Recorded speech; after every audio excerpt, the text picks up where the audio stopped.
Hey guys, what's up? Wigwam. New year, new, not games, pop figures. Yes, you see, last year somebody said they disliked one of my videos because I have pop figures.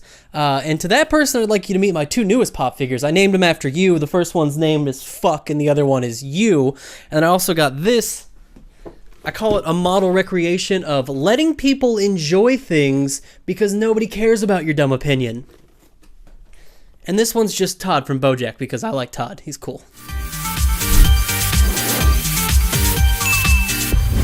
Alright, no, it's a new year, so we have new expectations for games. What's 2019 gonna be? Is it gonna be an amazing year? Is it gonna be a terrible year? Is it gonna be somewhere in the middle?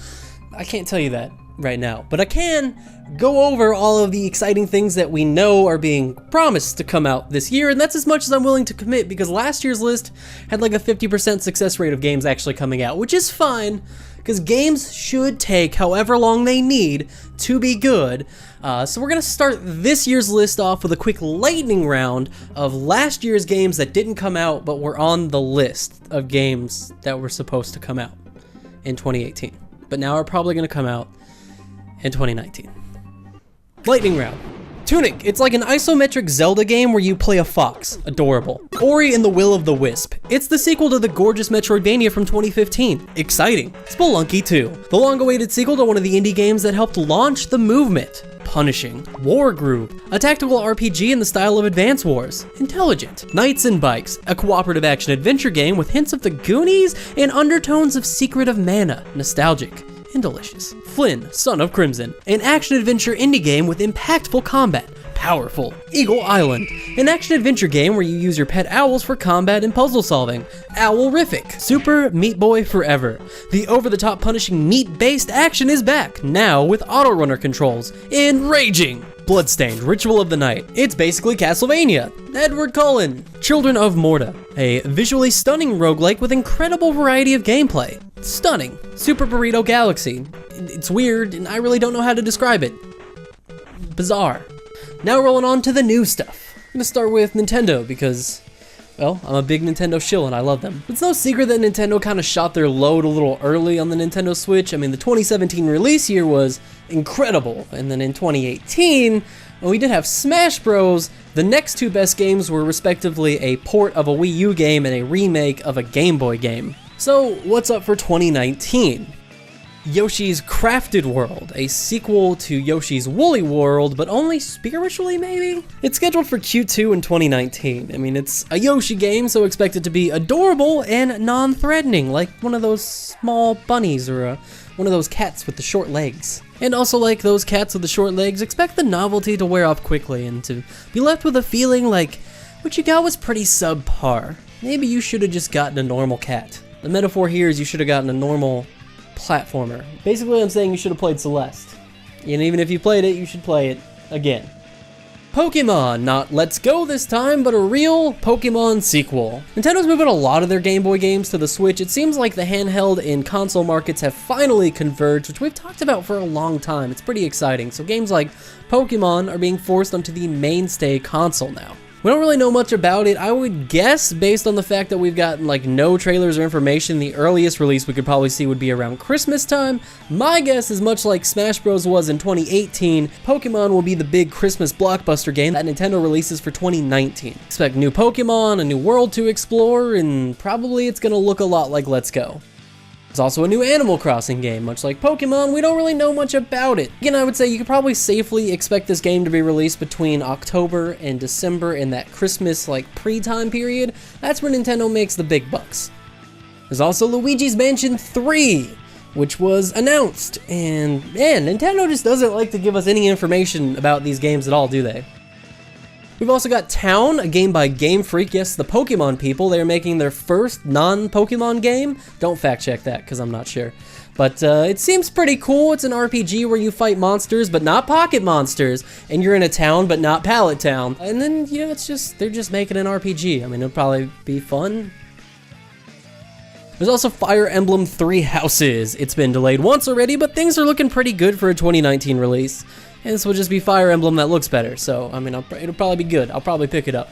I'm also gonna go out and call it now. I'm gonna guess that Fire Emblem Three Houses is probably gonna release sometime around the summer. Since it's already been delayed, it's probably fairly close to being finished in development, and that they'll probably give us another Fire Emblem DLC character for Smash Bros. I know, nobody wants it, nobody's asking for it.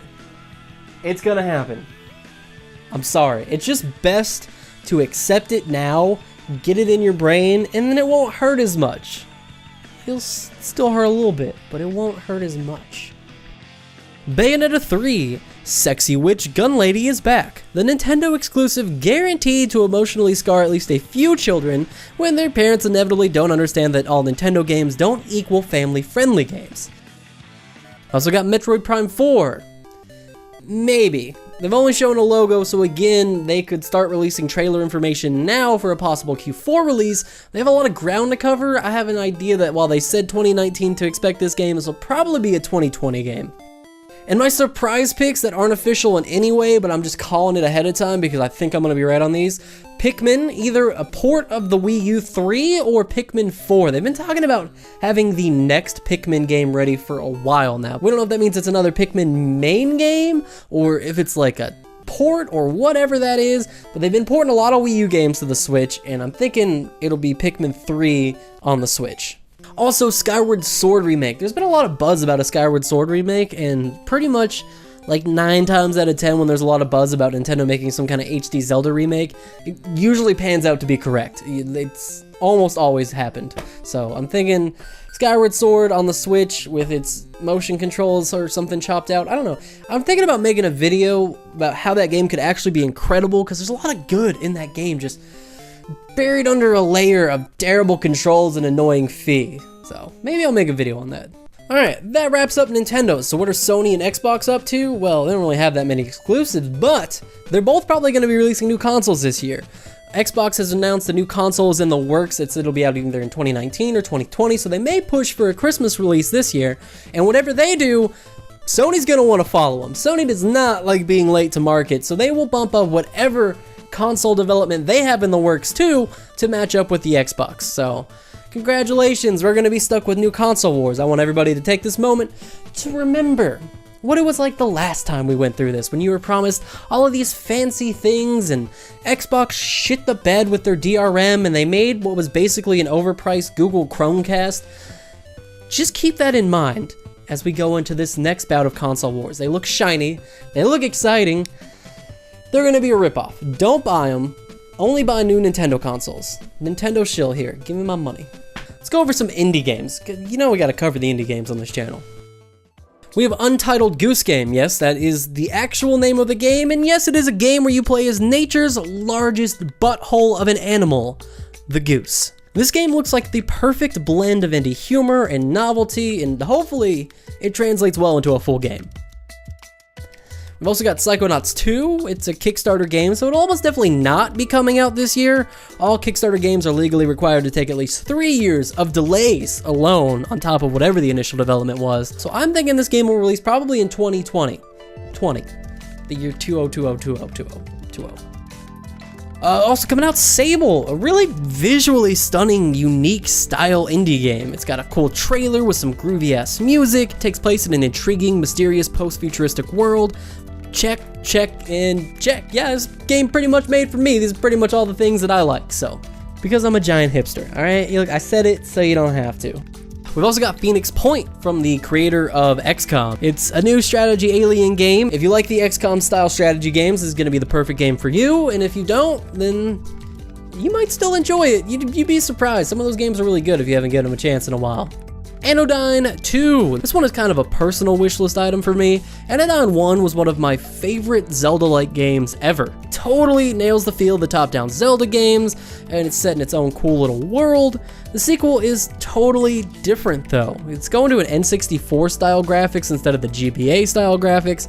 Still though, the developer has proven they're capable of good work, so I'm intrigued. Also, we've got Baba Is You, one of the most unique puzzle games I have ever seen in my life, and I've been playing games since I was literally 2 years old. This game is so unique that there are already rip-off clones out on the market. This game is so hot that people can literally not wait to rip it off. In this game, you move around words to change the rules of the game for you to win. So instead of playing the game to complete objectives, you change the game to meet your objectives. Also got Knuckle Sandwich. Every year, there must be at least one Earthbound style indie game to look out for. And that's not a dig, they're usually pretty good. I mean, you got Undertale, you got Lisa. This year's is looking like it's going to be Knuckle Sandwich. Stripped down of all the gameplay elements that the developer said he doesn't enjoy, Knuckle Sandwich is carving its own path. It should have crazy humor and weird gameplay. It should be something, again, totally unique. I feel like I'm using the word unique too much on these indie games, but that is kind of their defining characteristic as a whole, so I guess it's not very unique. And finally, we've got Virgo versus the Zodiac, a game I discovered way back when I was doing my top 5 itch.io games and immediately backed. It just looked too fun. A very unique RPG. Damn it. It looks to be a very fun RPG with a deep world of lore and characters and twisted humor. It's got great pixel art. It looks very unique. It looks good. All right, I'm dropping it. It looks good. All right, and now we're to everybody's favorite part of the year, the biggest money makers, the AAA reboots and sequels, because originality is dead. I'm gonna bust out a lightning round because I don't care about these games. Battletoads, stop making memes into games. I'm serious. Stop it. Kingdom Hearts 3, I don't even believe this is a real game. I think it's the longest running hoax in video game history. Just kidding, I hope you all get that game. It seems very important to you. I just don't think it's gonna happen. Devil May Cry 5, Emo Mick Kills the Devil is back. It's the game that Bayonetta is based on, but with less sexy witches and more sexy devil boys. Gears 5, the chainsaw game you loved as a 14-year-old boy, is back. Far Cry New Dawn. Far Cry is the most generic open world game no matter what the setting is. It's gonna be a solid 7.5 out of 10 game. Rage 2. Okay, I lied about Far Cry. Rage 2 is the most generic open world game no matter what the setting. It's gonna be a solid 7.5 out of 10. Doom Eternal. More punching demons in the sequel to the reboot of the game that your mom would not let you play when you were a kid. If you were a kid 25 years ago, and yes, that does make you old. I'm sorry to be the one to break it to you. Crackdown 3. Terry Crews is in the commercial for this one, and I have a sinking feeling that that is going to be the best part of this game. Crash Team Racing. Hey, if you're one of those people I just called old and I made you sad, at least you have this remake to make you feel better. Oh, except this game came out in '99, so you were probably too old for this game too. Sorry. Now I do feel a little bad for just rubbing it in. That's on me. That's my bad. New games! There's actually gonna be some next year. You may be surprised to hear that they still put out original games, but sometimes they do. Here's the ones we can look forward to in 2019.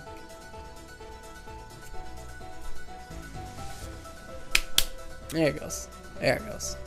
Anthem. Anthem really does look like an incredible game, both visually and in the gameplay mechanics they want to bring to the table. This game seems to have a huge amount of variety in monsters to fight, a deep world to explore with tons of lore, like the levels of lore that only a AAA game can really bring us. Plus, the ability to do all this with friends online is a huge selling point to me. The thing that worries me is it's being made by BioWare, which made Mass Effect Andromeda.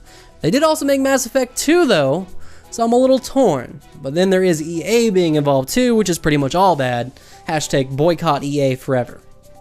We also got GTFO. GTFO is a game that promises to provide co-op action in a similar vein to Left 4 Dead, one of my personal all-time favorite games. I have been looking forward to this one for a while now. While I understand why most companies don't want to make games centered around co-op play, they have statistically not really worked out for the most part. I am very excited, however, that there may be another good one right around the corner. GTFO promises hardcore FPS horror action, which sounds like a bunch of buzzwords, because they are, but they are buzzwords that I enjoy, so I'll allow it.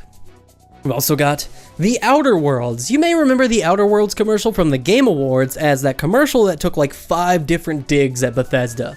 Yes, Outer World is a game made by Obsidian, the original creators of Fallout and Fallout New Vegas, which I guess everyone likes now, which is weird, because I remember when that game came out, everybody said it was an unfinished mess and that they all like Fallout 3 better. But now everybody denies ever saying that, and they all say Fallout New Vegas is better, and that is not what was happening when the game came out, and I just feel like people are lying about it, and it's not fair. Anyways, Outer World is like if the people who made Fallout decided to make Borderlands into a Fallout game. And I'm not really seeing anything particularly original from this game just yet, but I honestly don't care. There's nothing wrong with doing things we've seen before if you can do them better than anyone else, and I really believe that this team is capable of that. And finally, for the new games, we're going to briefly mention The Sinking City. Sinking City looks a lot like if LA Noire took place in an H.P. Lovecraft book. Scary detective work and spooky monsters await. If you like noir and tentacles, you are probably a neckbeard, but neckbeards need games too, I guess. And of course, we saved the best for last. You see, when I was doing the research for this video, I came across one game that is so perfect, so infallible that it is bound to be game of the year. I mean, just viewing the trailer instantly told me that it was going to be the game of the year. So I'm just gonna let the trailer speak for itself.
Game of the year, baby!